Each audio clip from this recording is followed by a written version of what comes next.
Amado, una vez más les invito a que abran sus Biblias en la primera carta del apóstol Pablo a la iglesia de Corinto, capítulo 11. Primera Corintios, capítulo 11. Vamos a estar viendo los versos 1 al 11 y el mensaje de hoy, Primera Corintios 15, 1 al 11, el mensaje de hoy es una continuación del de la semana anterior. Recuerden, venimos siguiendo una serie basada en la carta del apóstol Pablo a la iglesia de Corinto y llegamos al capítulo 15, donde el apóstol Pablo trata una doctrina fundamental de la fe cristiana, que es la resurrección de nuestro Señor Jesucristo. Y en este hermoso pasaje de 1 Corintios 15, 1 al 11, el apóstol Pablo da algunos testimonios de la resurrección de Cristo. Algunos testimonios de la resurrección de Cristo. Dice así el capítulo 15 de 1 Corintios, en el verso 1 en adelante hasta el 11, dice así la palabra de Dios. Ahora les hago saber, hermanos, el evangelio que les prediqué, el cual también ustedes recibieron, en el cual también están firmes, por el cual también son salvos, si retienen las palabras que les prediqué, a no ser que hayan creído en vano. Porque yo les entregué en primer lugar lo mismo que recibí, que Cristo murió por nuestros pecados conforme a las Escrituras, que fue sepultado y que resucitó al tercer día conforme a las Escrituras, que se apareció a Cefas y después a los 12.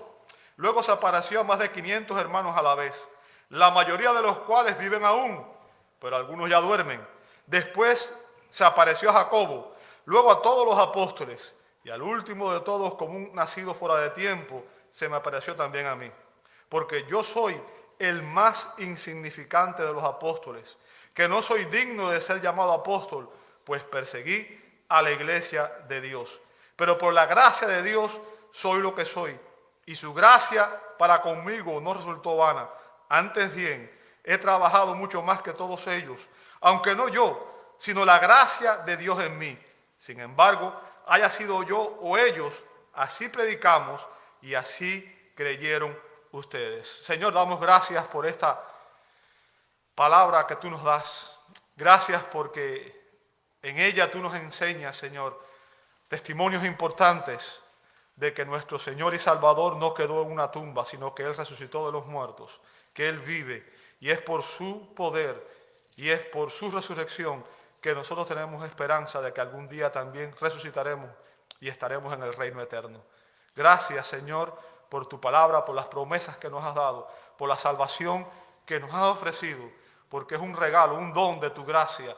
Ninguno merecía recibir este regalo, Señor, y a ti te ha placido darlo. Y lo has hecho, Señor, a través de la obra de tu amado Hijo, nuestro Señor y Salvador Jesucristo, a quien damos gloria. Recibe nuestra adoración en esta mañana y pedimos que en esta mañana tu Espíritu sea nuestro Maestro y que nos guíe a toda verdad.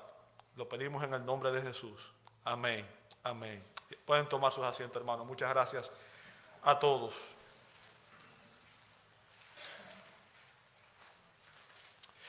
Si alguien le preguntara a usted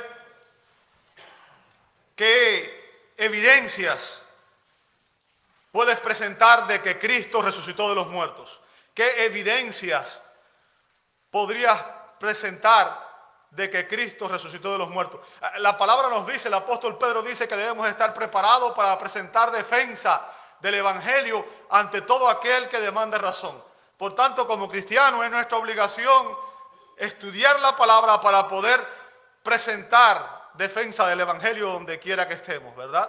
Y si alguien nos hiciera esa pregunta, ¿qué evidencias puedes presentarme de que Jesucristo resucitó? ¿Qué pasaje usted escogería? Bueno, déjeme decirle, yo le sugiero que escoja este pasaje. Sin duda este es un hermoso y excelente pasaje para defender la doctrina de la resurrección de Cristo. Todo el capítulo 15 está enfocado precisamente en esto, en la resurrección. Pero más que en la resurrección de Cristo, el apóstol Pablo obviamente empieza sentando las bases y explicándonos que Cristo resucitó y dándonos testimonio, pero con el propósito de aclarar el hecho de que nosotros también resucitaremos. Ese es su enfoque. Bien. Y en estos versos de 1 Corintios 15, 1 al 11, el apóstol Pablo nos da 5 testimonios de la resurrección de Cristo. 5 testimonios de la resurrección de Cristo. ¿Cuáles son los testimonios? Bueno, como dije, este mensaje es una continuación del que comenzamos la semana pasada y vimos que el primer testimonio que el apóstol presentó está en los versos 1 y 2 y es el evangelio que la iglesia predicó. El evangelio que la iglesia ha predicado por 2000 años. Por 2000 años la iglesia de Jesucristo ha predicado que Cristo vive.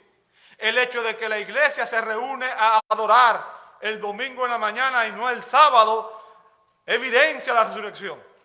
Porque fue precisamente porque Cristo resucitó un domingo que a partir de ahí los cristianos empezaron a adorar los domingos. Ahora, el día de hoy vamos a continuar con el segundo testimonio que el apóstol Pablo nos presenta, que es el de las Escrituras, versos 3 y 4, el testimonio de las Escrituras. El apóstol Pablo continúa diciendo, porque yo os entregué en primer lugar lo mismo que recibí. Fíjense, los verbos recibí y entregué que el apóstol Pablo utiliza aquí son términos técnicos, son términos teológicos. Bien, y se usaban, los judíos lo usaban en el Antiguo Testamento y se usaba a lo largo de la historia para la transmisión de las tradiciones o de la doctrina cristiana. Usted puede verlo, por ejemplo, en 1 Corintios 11:2, el apóstol Pablo usa este mismo término para referir que él le transmitió las doctrinas o las tradiciones de la verdad del evangelio. Bien, las doctrinas de la muerte sustitutiva de nuestro Señor Jesucristo y de su resurrección son primarias y fundamentales. O sea, estas no son doctrinas secundarias. Una persona no puede ser cristiana sin creer que Jesucristo resucitó. No se puede, como dijo Pablo en Romanos 10, para poder ser salvo hay que confesar que Jesús es el Señor y creer en nuestro corazón que Dios le levantó de los muertos. Por tanto, la doctrina de la resurrección es una doctrina primaria del evangelio, es una doctrina fundamental. Negar la resurrección de Cristo es negar el evangelio, es negar toda la fe.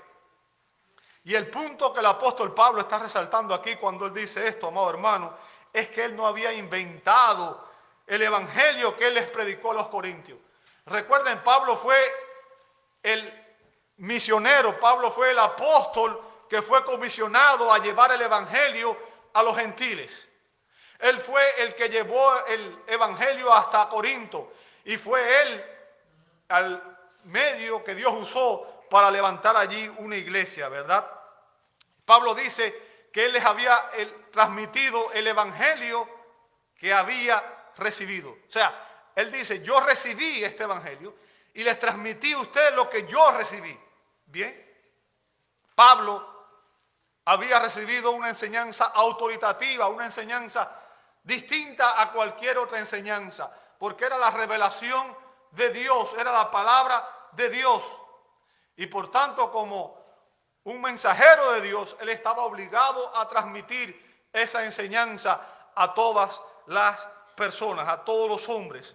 Y él debía actuar como guardián de la sana doctrina, como un guardián del evangelio de Cristo. Pablo, obviamente, era un defensor del evangelio.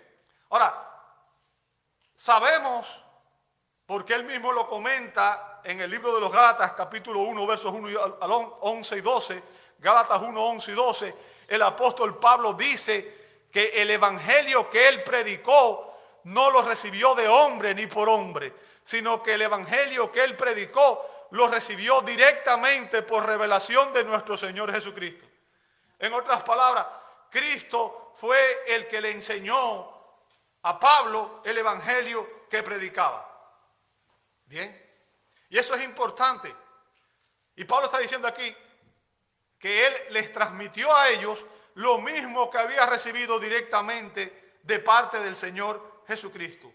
Fíjense, sin embargo, el propósito de Pablo aquí está en enfatizar otra cosa, y es enfatizar el hecho de que el evangelio, la verdad del evangelio, tiene su fundamento en las Sagradas Escrituras. Recuerden, cuando Pablo escribió esta carta, de hecho esta carta se convirtió en parte del Nuevo Testamento. Y cuando Pablo habla de las Escrituras, no está hablando del Nuevo Testamento, sino que está hablando del Antiguo Testamento. Bien.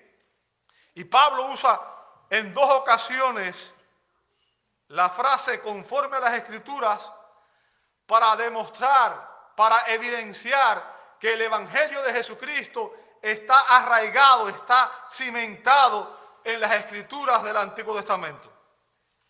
Recordemos lo que dijo nuestro Señor, hablándole a sus enemigos en Juan 5:39. Jesús les dijo a los líderes judíos, a los fariseos: escudriñen las Escrituras, porque a vosotros os parece que en ellas tenéis vida eterna, y ellas son las que dan testimonio de mí. ¿Qué estaba diciendo Jesucristo? Estaba diciendo que a lo largo de toda la Escritura del Antiguo Testamento, Él era un personaje central. Él era el centro de la revelación. Toda la Escritura, tanto el Antiguo como el Nuevo Testamento, da testimonio de Cristo, de nuestro Señor.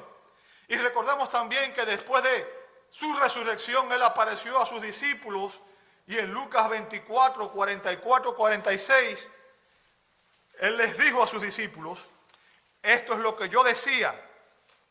Literalmente lo que dice ahí estas son mis palabras que os hablé. O sea, Jesús les había enseñado esto antes de su muerte y su resurrección.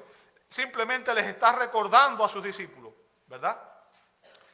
Esto es lo que yo decía cuando todavía estaba con vosotros, que era necesario que se cumpliera todo lo que sobre mí está escrito en la ley de Moisés. Ahora, la ley de Moisés se refiere a los primeros 5 libros de la Biblia, el Pentateuco, la Torá, la llamaban los judíos, que por eso se llamaba así la ley, ¿verdad? La ley. Entonces, está hablando ahí de esa división. Después dice, los profetas es la otra división que tenían los judíos, y los salmos, porque esta división tripartita era la manera en que los judíos dividían los libros del Antiguo Testamento. Y lo que Jesús está diciendo ahí es que todo el Antiguo Testamento daba testimonio de Él, ¿verdad? Y dice el verso 45, entonces les abrió la mente. Fíjense, y esto es uno de los ministerios del Espíritu Santo. El Espíritu Santo tiene que iluminar la mente del creyente para que pueda entender la palabra. ¿Por qué? Porque la Biblia nos dice que el hombre natural no entiende las cosas que son del Espíritu, porque está ciego espiritualmente. Bien, dice, entonces les abrió la mente para que comprendieran las Escrituras, y les dijo, así está escrito, que el Cristo o el Mesías padeciera y resucitara de entre los muertos al tercer día. O sea, Jesús está diciendo ahí que las Escrituras del Antiguo Testamento profetizaban el hecho de que el Cristo moriría y resucitaría. Bien, toda la Escritura daba esa profecía. Y es por eso que el apóstol Pablo usa como su segundo testimonio de la resurrección, el segundo testimonio de la resurrección de Cristo, a las Escrituras del Antiguo Testamento.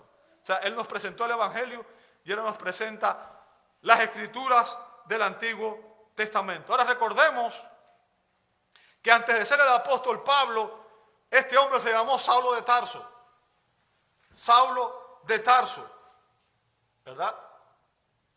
Pablo fue un judío, fue un fariseo, había sido bien instruido en el conocimiento de la ley. Él estuvo a los pies de Gamaliel, que fue el maestro más prominente de la ley que existía en aquellos días. Y Pablo amaba la Escritura.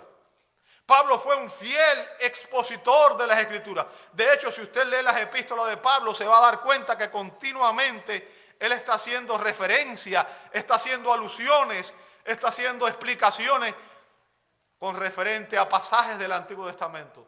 En otras palabras, cada vez que él enseñaba, cada vez que él predicaba, Pablo basaba sus enseñanzas en la palabra de Dios. En la palabra de Dios. Y el primer punto del Evangelio predicado por Pablo era que Cristo murió por nuestros pecados. Cristo murió por nuestros pecado. Y eso es importante, amados hermanos, porque eso demuestra la razón por la que Cristo vino a la tierra. Él dijo que había venido a buscar y a salvar lo que se había perdido. Y el profeta Isaías dice que todos nosotros nos descarriamos como ovejas, que cada cual se apartó por su camino. En otras palabras, los hombres estábamos apartados de Dios, estábamos en rebeldía a Dios, estábamos viviendo a espaldas de Dios. Y Pablo dice que Cristo murió por nuestros pecados conforme a las Escrituras. O sea, todo el Antiguo Testamento profetizaba la muerte de Cristo.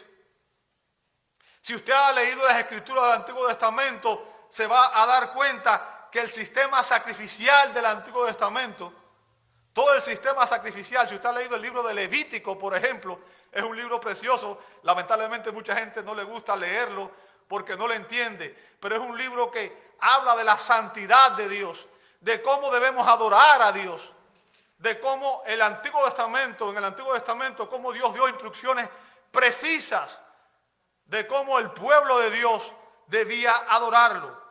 Todo el sistema sacrificial del Antiguo Testamento, incluido el día de la expiación anual en Levíticos 16, apuntaba al sacrificio de Cristo en la cruz del Calvario, como nuestro sustituto y nuestro Salvador. O sea, Pablo está diciendo, todo el Antiguo Testamento está profetizando el hecho de que el Cristo moriría. Y eso es importante para la iglesia. ¿Sabe por qué? Si usted escucha a los rabinos, se va a dar cuenta que los rabinos han sustituido a Jesús por Israel. Bien, es importante entender esto. Las profecías de Isaías, el profeta Isaías habló sobre el siervo sufriente en Isaías 53, versos 5 al 6. Y esa profecía evidenciaba el hecho de que el Cristo moriría como nuestro sustituto. Dice Isaías 53, 5, dice, mas Él, hablando de Jesucristo, fue herido por nuestras transgresiones, molido por nuestras iniquidades. Fíjense, por las iniquidades y las transgresiones ¿de quién? De aquellos que estábamos perdidos en el pecado. Todos nosotros, todo ser humano estaba apartado de Dios. Bien, dice, el castigo por nuestra paz cayó sobre Él y por sus heridas hemos sido sanados. Todos nosotros, fíjense que no dice algunos, no dice que son un poco, dice todos nosotros, o sea, toda la raza humana. Todos nosotros nos descarriamos como ovejas. Nos apartamos cada cual por su camino.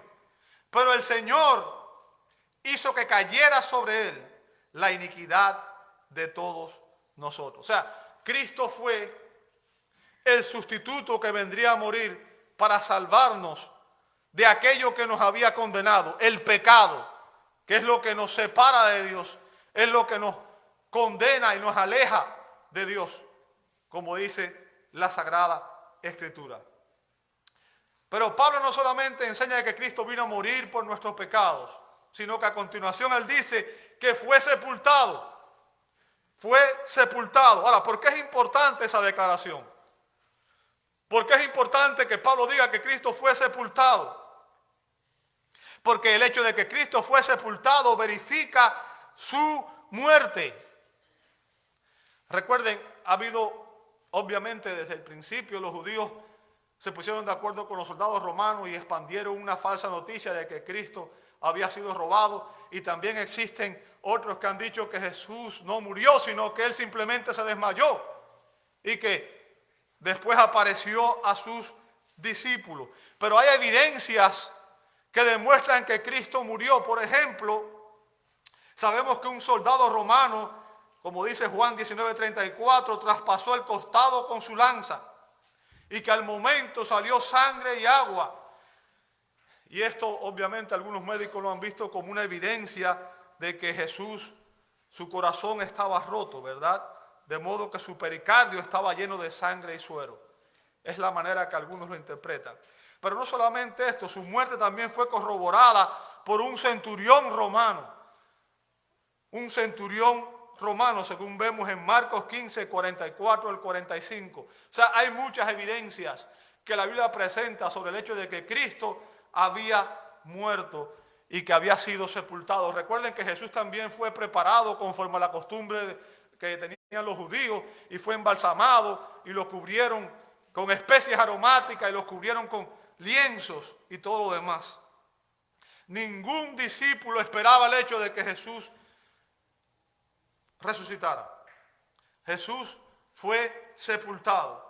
Y después dice a continuación Pablo, y que resucitó al tercer día. Resucitó al tercer día. Fíjense, los verbos murió y fue sepultado en el griego están en tiempo aoristo. Sin embargo, él cambia aquí y el verbo resucitó está en tiempo perfecto, pasivo e indicativo. Y usted dirá, ¿qué importancia tiene esto? Bueno, es de suma importancia. Hay un propósito detrás de esto. Es un detalle importante. Y usted dirá, ¿por qué? Bueno, hay una importante razón por la que Pablo cambia el tiempo de los verbos. Pablo desea enfatizar aquí, en este pasaje, la permanencia de la resurrección de Jesucristo. ¿A qué me refiero? Bueno, ¿acaso fue Jesús el único que resucitó de los muertos? No. Sabemos que Jesús resucitó a Lázaro de los muertos, ¿sí o no?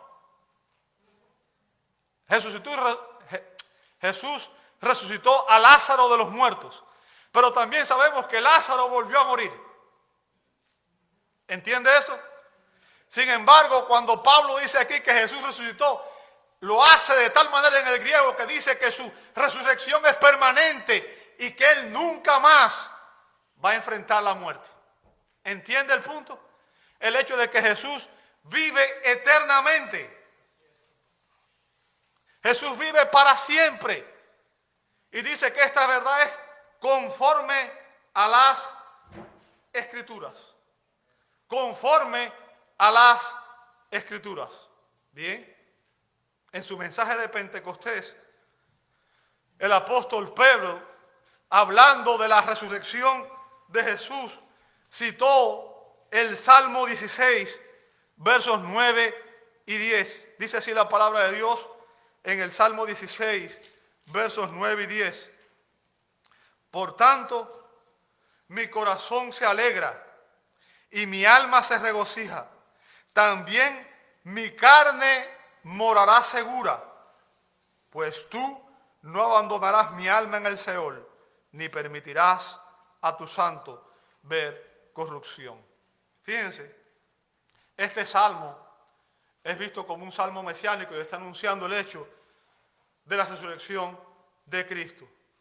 Y luego él comentó en Hechos 2:31, o sea, Pedro comenta en Hechos 2:31 que David, el autor del Salmo 16, dijo en el verso 31, dice que David miró hacia el futuro y hablando de la resurrección de Cristo, que ni fue abandonado en el Hades, ni su carne sufrió corrupción. En otras palabras, Pedro vio este pasaje escrito por David como un anuncio de que Cristo resucitaría, de que nuestro Señor Jesucristo resucitaría. Jesús mismo enseñó que Él moriría y que al tercer día resucitaría. Usted puede ver eso en Mateo 16, 21. Mateo 16, 21. Dice así la palabra de Dios.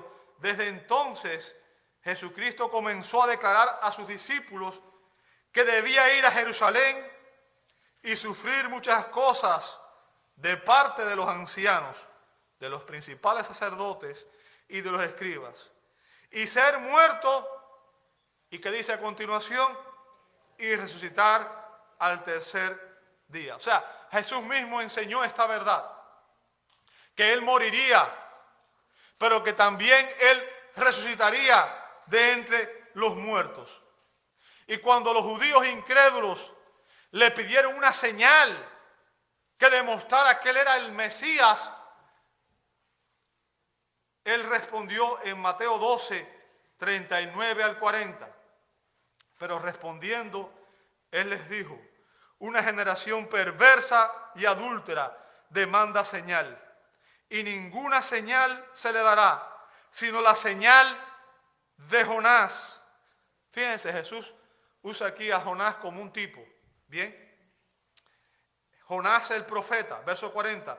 Porque como estuvo Jonás en el vientre del monstruo marino 3 días y 3 noches, así estará el Hijo del Hombre 3 días y 3 noches en el corazón de la tierra. O sea, Jesús usó a Jonás como un tipo para decir que así como Jonás había estado 3 días en el vientre del pez, él estaría 3 días en el sepulcro. Una y otra vez el Antiguo Testamento predijo la muerte, sepultura y resurrección de nuestro Señor Jesucristo. Lo hizo de muchas formas. Lo hizo directamente, lo hizo en tipo, lo hizo de diversas maneras. Ahora hemos visto el testimonio de la Escritura y a continuación el apóstol Pablo nos da el testimonio de los espectadores. Y puso el término espectadores por aliteración. Se refiere a los testigos originales, aquellos que vieron al Cristo resucitado, ¿verdad? Vamos a ver en los versos 5 al 7. Pablo nos habla aquí de los testimonios de los testigos originales. Bien. ¿Sabe? A lo largo de la historia, el testimonio de testigos presenciales se ha considerado una de las formas de evidencia más confiables ante un juzgado. O sea, si usted va a un juzgado y usted tiene muchos testigos que avalen su testimonio, lo más seguro es que el juzgado, que el juez, acepte su testimonio.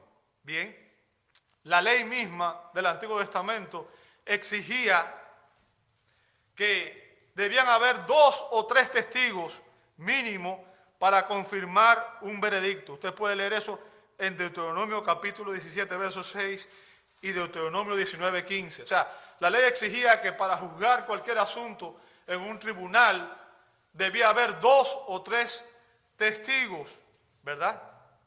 ¿Por qué? Porque este principio jurídico servía como una salvaguarda contra testimonios falsos, contra falsos testigos, ¿bien? Y demostraba una mayor precisión y objetividad a la hora de juzgar cualquier asunto, ¿ok? Ahora, en estos versos 5 al 7, el apóstol Pablo nos presenta el testimonio de varios espectadores, o sea, varios testigos presenciales, varias personas que fueron testigos de la resurrección de Cristo. Y nos presenta en primer lugar a los 12 en el verso 5, la primera parte, y en la segunda parte del verso 7. Dice así la primera parte del verso 5, que apareció a Cefas y después a los 12. ¿Sabe que Cefas es el apóstol Pedro, cierto? Y los 12 era un término que se usaba para referirse a los 12 apóstoles de Jesucristo. Y el verso 7 al final dice, luego a todos los apóstoles. O sea, está enfatizando el hecho de que el Cristo resucitado le apareció a todos los apóstoles, incluido Cefas. Y recuerde, ¿por qué Cefas? ¿Por qué resalta a Pedro? Recuerde que Pedro, cuando Jesús anunció su muerte, le dijo que en ninguna manera esto te acontezca, Señor. Y él le dijo, ustedes se van a avergonzar de mí. Y Pedro dijo, no, yo estoy dispuesto a ir contigo hasta la muerte, Señor. Jesús le dijo, Pedro, el enemigo te ha pedido para zarandearte. Te digo que hoy, antes de que el gallo cante, me negarás 3 veces. Y 3 veces Pedro había negado a Cristo, con la última de ellas con maldición. ¿Ok? Por tanto, Pedro y los discípulos, el resto de los apóstoles, habían abandonado al Señor la noche en que Él fue entregado. Se habían acobardado y se habían ido. Lo habían dejado solo. Bien. Lo abandonaron en Getsemaní. Sabe que los evangelios evidencian que ninguno de los apóstoles esperaba que realmente Cristo resucitara. De hecho, hay un pasaje que demuestra que cuando Cristo encontró con los apóstoles, ellos estaban pescando, habían regresado a su antiguo oficio de pescadores. Bien, ¿qué fue lo que hizo que estos hombres cobardes cambiaran y que sus vidas se transformaran de tal manera que de ser traidores que abandonaron a Cristo, se convirtieron en predicadores del Evangelio, dispuestos incluso a dar su propia vida? Sabe que de los 12 apóstoles, bueno, exceptuando Judas, que se ahorcó, que fue el traidor, bien, después fue elegido Matías, pero obviamente tenemos también al apóstol Pablo. De ellos solamente uno murió de muerte natural, el apóstol Juan. Todos los demás fueron ejecutados a causa del Evangelio. ¿Por qué? ¿Qué transformó la vida de estos hombres? ¿Qué fue lo que hizo que de ser unos cobardes la noche en que Jesús fue entregado, se convirtieran en hombres audaces, valientes, que se pararon donde quiera que se pararon y predicaron el Evangelio, dispuestos a morir por predicar la verdad? Déjame decirte, hay varios pasajes que demuestran la razón por la que ocurrió este cambio. Después de la muerte de Judas, al elegir su sucesor, el apóstol Pedro dijo en Hechos 1, 21 al 22, por tanto es necesario que de los hombres que nos han acompañado todo el tiempo que el Señor Jesús vivió entre nosotros, o sea, todo el tiempo del ministerio público de Jesús, comenzando desde el bautismo de Juan hasta el día que de entre nosotros fue recibido arriba, uno sea constituido, ¿qué cosa? Testigo con nosotros, ¿de qué? De su resurrección. Fíjense, todos los apóstoles eran testigos de su resurrección. Recuerde, el término testigo es importante en el Nuevo Testamento. Si usted recuerda, en Hechos 1:8 está el texto clave del libro de los Hechos, porque nos da la división del libro. Jesús había dicho, pero recibiréis poder cuando reciban el Espíritu Santo y me seréis, ¿qué cosa? Testigos en Jerusalén, en Judea, en Samaria y hasta lo último de la tierra. O sea, ahí describe cómo el Evangelio se expandió. Jerusalén primero, el centro, ahí nació la iglesia en Jerusalén. Después, debido a la persecución, se extendió a Judea y Samaria y después se extendió hasta lo último de la tierra. Ahora, el término testigo que se usa ahí es un término griego, martireo, que significa una persona que está dispuesta a testificar bajo pena de muerte. Y los apóstoles y los cristianos somos testigos. Testigos. Somos personas que están dispuestas a dar su vida por predicar, ¿qué cosa? El Evangelio. Somos testigos de que Cristo resucitó de los muertos. Esa es la misión de la iglesia. Predicar al mundo que Cristo vive y que Él resucitó de los muertos. Fíjense, si usted ve a partir de ahí, en el primer sermón de Pedro, en Hechos 2:32 dice, a este Jesús, dice Pedro, resucitó Dios, de lo cual todos nosotros somos, ¿qué cosa? Somos testigos. ¿Lo ve ahí? O sea, desde el principio, cada vez que predicaba, él predicaba la resurrección. En su segundo sermón, Pedro afirmó en Hechos 3:15, y disteis muertes al autor de la vida, le está diciendo a los judíos, al que Dios resucitó de los muertos, de lo cual nosotros somos, ¿qué cosa? Se da cuenta de que los creyentes desde el Nuevo Testamento, empezando por los apóstoles y todos los discípulos de Cristo, somos, ¿qué cosa? ¿Testigos de qué? De la resurrección de nuestro Señor Jesucristo. ¿Entiende eso? Somos testigos de la resurrección. Pedro Cuando los enemigos del Señor empezaron a atacar la iglesia y el Sanedrín judío les prohibió predicar el evangelio, en Hechos 5, 30 al 32, dice la Escritura, el Dios de nuestros padres, ¿qué fue lo que hizo? Resucitó a Jesús, a quien vosotros habías matado colgándole en una cruz. A este Dios exaltó a su diestra como príncipe y salvador, para dar arrepentimiento a Israel y perdón de pecados. Verso 32. Y nosotros, ¿qué somos?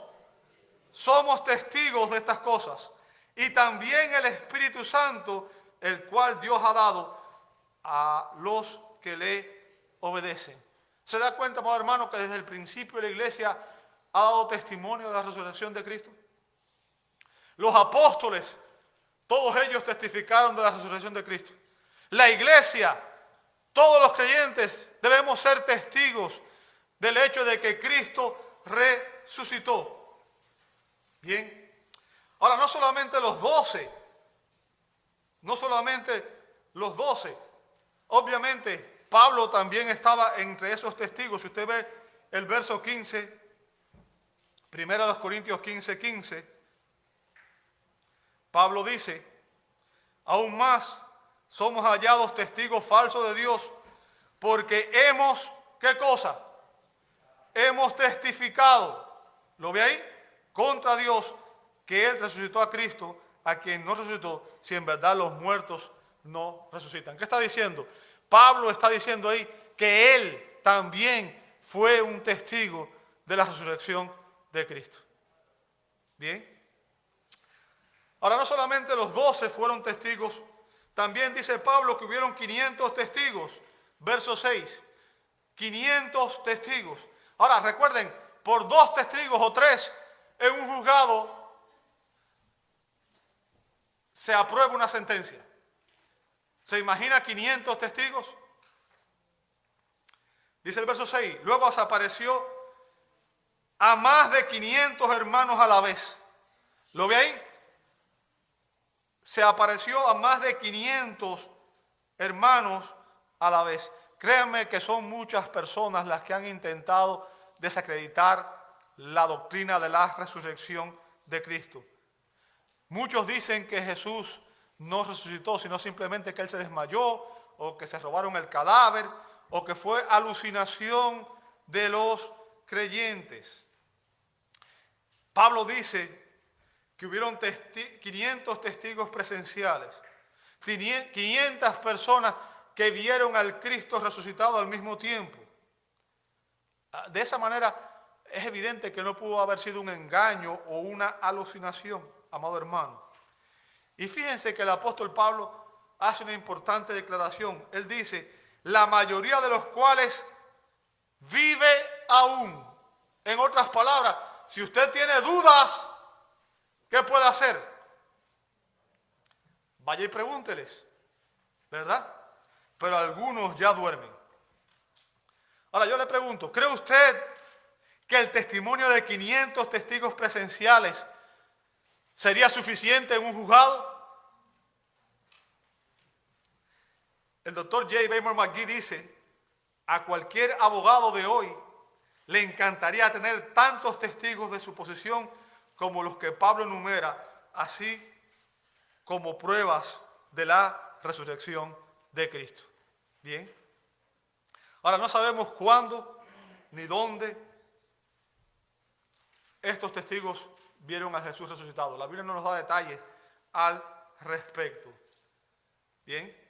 Pero lo que sí podemos deducir es que eran personas muy bien conocidas por la iglesia primitiva. Todo el mundo sabía quiénes eran. Recuerden, Pablo escribió esta carta a los Corintios. Pablo escribió esta carta 2 décadas después de la resurrección. Bien, o sea, tiempo después de la resurrección. El argumento principal de Pablo aquí, amado hermano, era que todavía en aquel tiempo habían testigos presenciales. Personas que habían visto al Cristo resucitado, que podían corroborar esta verdad que la iglesia había proclamado. Ahora, hasta aquí los testimonios que hemos visto son de creyentes, son de personas que amaban a Cristo. Bien. Pero ahora el apóstol Pablo nos presenta dos testimonios. Uno era un escéptico e incrédulo. Un escéptico incrédulo. El otro testimonio era un enemigo de Cristo. Y estos son testimonios más importantes aún. Bien. Vamos a ver en primer lugar el testimonio del escéptico. Verso 7 dice, después se apareció a Jacobo. ¿Sabe? El nombre Jacobo era también, se traduce Santiago. ¿Ok? Y Pablo no especifica aquí a cuál Santiago se refería aquí. O sea, a cuál Santiago fue el que vio al Cristo resucitado. ¿Sabe? Entre los apóstoles hubieron dos Jacobo. Por ejemplo, si usted lee en Hechos 13, 17 y 18, dice, Jacobo, hijo de Zebedeo. Ese es el primero, hablando de los apóstoles, ¿verdad? Juan, hermano de Jacobo, a quien puso por nombre Boanerges, que significa hijo del trueno. Andrés, Felipe, Bartolomé, Mateo, Tomás, y después está el otro. Dice, Jacobo, el hijo de Alfeo. O sea, esos son los dos Jacobo, o los dos Santiago, entre los apóstoles, ¿verdad? Sin embargo, los mejores expositores, los eruditos, creen que Pablo se refiere aquí a Jacobo, a Santiago, el hermano del Señor, quien fue también el autor de la epístola del Nuevo Testamento, la epístola de Santiago, ¿verdad? Fue el hermano del Señor, que llegó a convertirse después en un pilar de la iglesia en Jerusalén, como vemos en Hechos 15, 13 al 21. Pero recordemos que Jacobo o Santiago, el hermano del Señor, no creyó en Jesús. Durante su ministerio terrenal, él estuvo escéptico. Bien. Si usted ve en Juan 7:5, Evangelio según San Juan, capítulo 7, verso 5, dice, porque ni aún sus hermanos creían en él. ¿Lo ve ahí? O sea, Jacobo o Santiago era un escéptico, un incrédulo. No le creía a Jesús.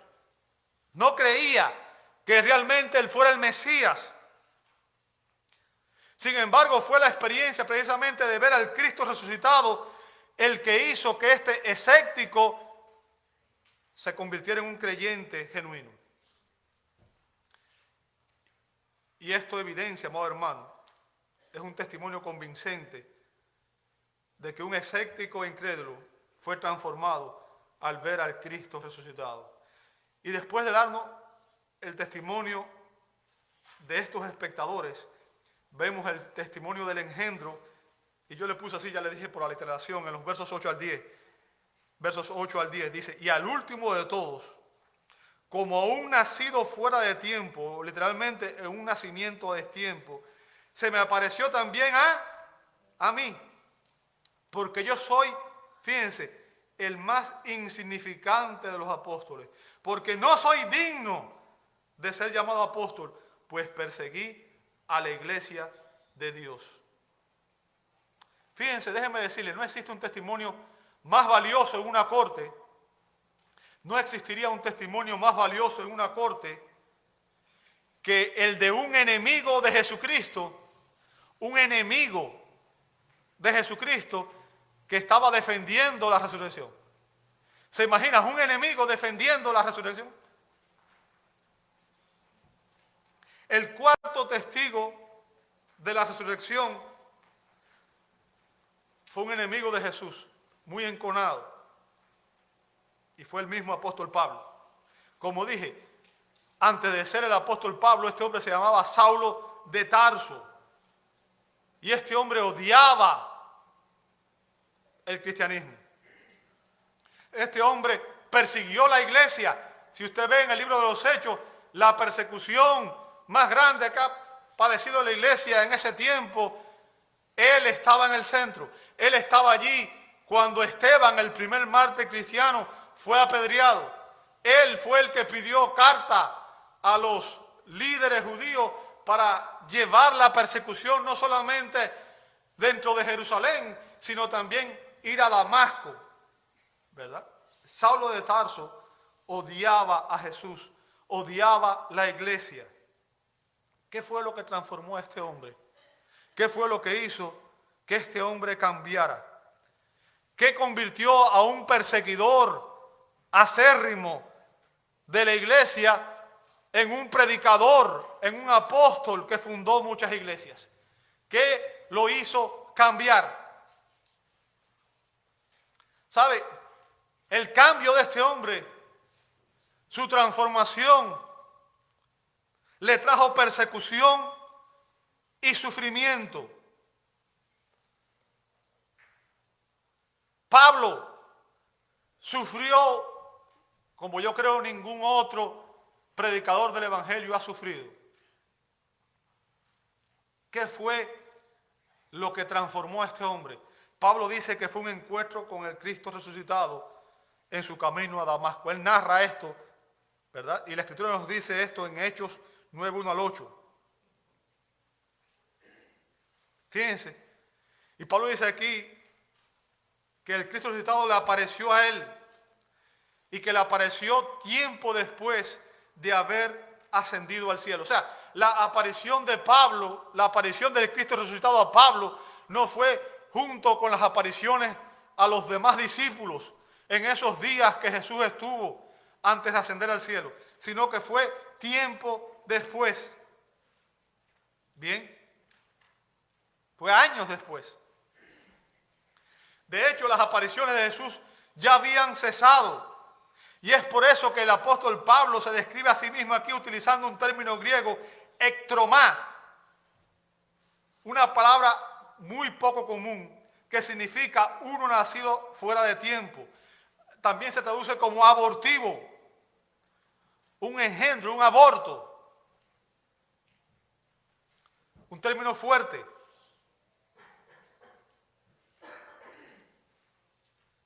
Recuerden, Pablo no fue uno de los 12 apóstoles originales. Él no estuvo con Jesús desde que Jesús fue bautizado hasta que ascendió en gloria. Y es por eso que él dice que él fue llamado al apostolado y comisionado, y el término que usa ahí, ese mismo, ektromás, significa a destiempo, fuera de tiempo. Él fue el último de los apóstoles. Él fue el último en ser salvado, el último en ser comisionado para el ministerio apostólico. Y algunos creen que Pablo usó este término aquí porque fue un término que fue usado por sus adversarios para atacar su apostolado, para atacar a Pablo. Sin embargo, Pablo era tan humilde que él se llama a sí mismo el último. Recuerda, hay mucha gente hoy que dice que son apóstoles de Jesucristo. Pablo dice que él fue el último. Bien, el último. Y dice también que fue el más pequeño de todos los apóstoles. ¿Por qué razón? Él mismo da la razón. Por haber perseguido a la iglesia de Dios. Verso 10. Pero por la gracia de Dios soy lo que soy.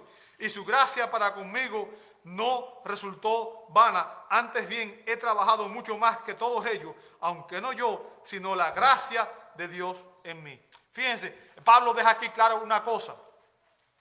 Pablo deja claro que su salvación y su ministerio fue puramente un acto de la gracia de Dios. Efesios 2:8 dice, porque por gracia sois salvos. ¿Cuál es la causa eficiente de nuestra salvación? La gracia de Dios. Y después dice, por medio de la fe, y esto no de vosotros, pues es don de Dios. En otras palabras, la salvación completa es una obra de Dios. La fe no es la causa eficiente, es la gracia de Dios. La fe es la mano por la cual recibimos la gracia, el regalo que Dios nos da, que es la salvación. La gracia divina fue la causa por la cual Pablo fue salvo y es la causa por la cual tú eres salvo y yo soy salvo al recibir a Cristo por la fe. Sin embargo, la gracia divina no hizo que Pablo fuera perezoso. Yo quiero que usted entienda, muchas veces nos gozamos en nuestra salvación y se nos olvida que como cristianos Hemos sido comisionados para ser testigos de la resurrección de Jesucristo, para ser testigos y predicar al mundo que Cristo vive. Pablo no se quedó sentado y dijo, bueno, el poder de Dios es tan grande que Él puede salvar a los pecadores sin mí. La gracia de Dios no puede ser una excusa para que nosotros no salgamos a predicar el Evangelio. Por el contrario, Pablo dice que fue un incentivo y que él trabajó más que el resto de los apóstoles. Pero fíjense, cuando él dice esto, no lo dice por orgullo ni por creerse superior. Porque él dice, él reconoce que fue la gracia de Dios la que le permitió lograr todo lo que él hizo. No había nada de que él pudiera gloriarse o enorgullecerse. Toda la gloria era para Dios. El testimonio, el último testimonio al que Pablo recurre, amado hermano, que ya con esto voy a terminar, es el de la enseñanza común de todos los apóstoles. La enseñanza común de todos los apóstoles. El testimonio de lo enseñado, verso 11. Sin embargo, haya sido yo o ellos, o sea, recuerde, los apóstoles fueron los que establecieron la doctrina en la que debe perseverar la iglesia. La iglesia, dice Efesios 2:20, fue fundada sobre el cimiento, el fundamento de los apóstoles y los profetas. ¿Recuerda eso? Sin embargo, haya sido yo o ellos, dice, así predicamos y así creísteis. O sea, sabemos que los creyentes de la iglesia primitiva, lamentablemente no sucede mucho hoy. Hay muchas iglesias que no siguen este patrón. Dice en Hechos 2:42 que los creyentes de la iglesia primitiva se dedicaban continuamente a las enseñanzas de los... Ahora, ¿qué apóstoles? Los apóstoles de Jesucristo, los apóstoles que escribieron las cartas del Nuevo Testamento. ¿Entendió eso? Dice que ellos se dedicaban continuamente a sus enseñanzas. Y es lo que la iglesia debe hacer hoy. Dedicarse continuamente a las enseñanzas de las Escrituras. La resurrección de Cristo, amado hermano, es importante. Y hemos visto que todos los apóstoles se convirtieron en testigos ¿de qué? De la resurrección. Testigos de la resurrección de Cristo. Así que la resurrección de Cristo es un elemento esencial del mensaje que la iglesia debe proclamar. El mensaje que transformó la vida, no solamente de los apóstoles y de los creyentes de la iglesia primitiva, sino de todo aquel que hoy recibe a Jesucristo por la fe. Jesús vive. Hay muchos testimonios que avalan que nuestro Señor no quedó en una tumba, sino que Él resucitó de los muertos. Y esa esperanza es la garantía de que algún día usted y yo resucitaremos también. Te invito a orar. Amado Dios, te damos gracias. Gracias porque la Biblia nos enseña que nuestro Señor Jesucristo venció la muerte y el pecado. Gracias porque sabemos que Él resucitó. Y esto demuestra que el Padre aceptó su obra. Y que a través de la obra de Cristo, hoy todo aquel que recibe a Cristo por la fe es reconciliado con Dios. Sus pecados son perdonados y somos hechos hijos de Dios. Y algún día, Señor, todos aquellos que hemos recibido a Cristo por la fe, también resucitaremos y recibiremos cuerpos glorificados como el de Cristo y estaremos por siempre en su reino. Un reino donde no habrá más dolor ni sufrimiento, un reino de justicia perfecta, un reino en el cual Dios será el todo en todo. Gracias por tu palabra, Señor.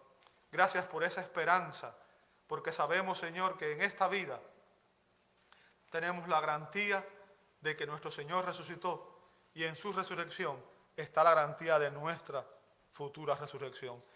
Y ese día, Señor, ya no habrá más luchas con el pecado, con la carne. Ese día tendremos victoria sobre la muerte y el pecado, como Cristo la tuvo.